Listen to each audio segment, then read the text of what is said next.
Salut à tous, moi c'est Charles et je suis journaliste indépendant en Côte d'Ivoire. Aujourd'hui, j'aimerais vous parler de l'orpaillage illégal.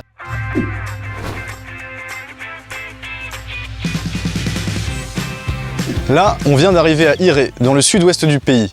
Ici, toute la ville tourne autour du commerce de l'or. Il suffit de marcher quelques mètres dans la brousse pour tomber sur une mine d'or illégale.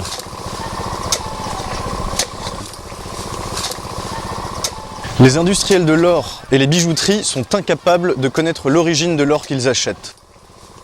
L'or que vous portez sur votre montre ou vos bijoux provient peut-être d'une de ces carrières sauvages. Ici, les normes de sécurité sont inexistantes. Les populations, parfois des enfants, travaillent comme des forcenés. Les sols sont détruits et pollués pour au moins 15 ans. L'orpaillage grignote ainsi des terres où l'on cultivait avant du cacao. L'orpaillage illégal est devenu endémique pendant la crise politique qu'a connue la Côte d'Ivoire. En ce moment, je ne connaissais pas le travail du or. Je suis venu travailler avec lui, il était là à me montrer un peu. Donc il a fait 2 semaines, il m'a donné 30 000. J'ai vu que non, 30 000 c'est beaucoup. Donc je n'ai pas autre choix. Mon papa n'est pas là, je ne peux pas aller à l'école. Je suis resté dedans, il m'a appris un peu. J'ai travaillé avec mes amis, voici mes amis.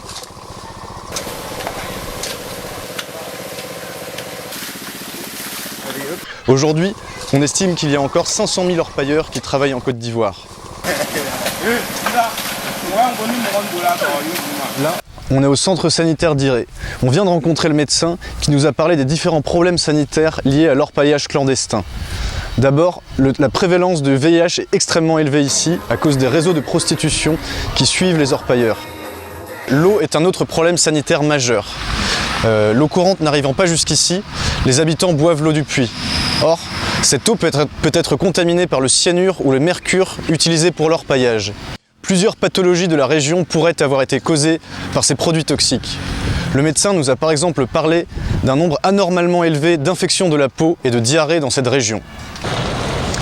La Côte d'Ivoire a récemment annoncé qu'elle allait chasser tous les orpailleurs illégaux. Ces mesures répressives se sont pourtant montrées largement inefficaces. Si vous chassez un orpailleur, il ira creuser quelques kilomètres plus loin. La seule solution, c'est de régulariser.